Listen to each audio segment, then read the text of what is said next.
To the south now, Zimbabwe's food situation is in dire straits, elevated from a crisis to an emergency. That's according to the United Nations. The UN says the majority of the population is food insecure because of an El Nino-induced drought and the ongoing economic meltdown. Mavhunga has a report.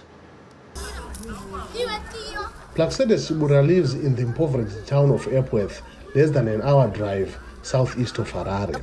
It's just one of the towns in Zimbabwe that's in desperate need of food aid. The 48-year-old unemployed woman says she's having trouble feeding her grandchildren. We have resorted to just one meal a day. At times, it's just the vegetables we get in our garden. We are struggling to get money to buy food. I wish donors would bring us food, especially for the children, as I'm not employed. Even school fees I can't pay. One of them was not well, so medical bills. They go to school without eating, as we do not have any food. UN aid agencies and the government say Zimbabwe needs about $218 million to stave off hunger for about 5.5 million people between now and April 2020. That's when the next harvest is expected, and that's assuming there will be enough rains. The United Nations is currently urging farmers to invest in irrigation or small grains to make the country more food secure.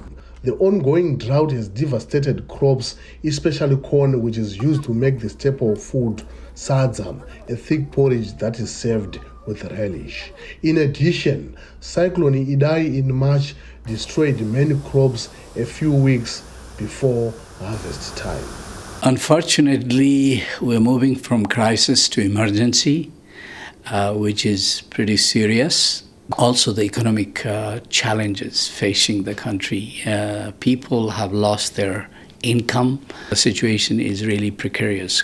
Are hoping on the generosity of the international community. The dependence on the international community would be much more. He says the US, the United Kingdom, and the European Union have been generous on food aid in the past and hopes they will come through again. Unfortunately, that generosity might not do much to ensure Harare and other cities have enough safe drinking water. The city of Harare says 2 of its reservoirs have dried up and others are following suit. Water rationing has begun. The poor economy has also led to a shortage of water treatment chemicals, raising fears of waterborne diseases like cholera. That would only add miseries to the likes of Shibura, who at the moment is mainly concerned about providing food to her family. Mavhunga for VOA News, Harare.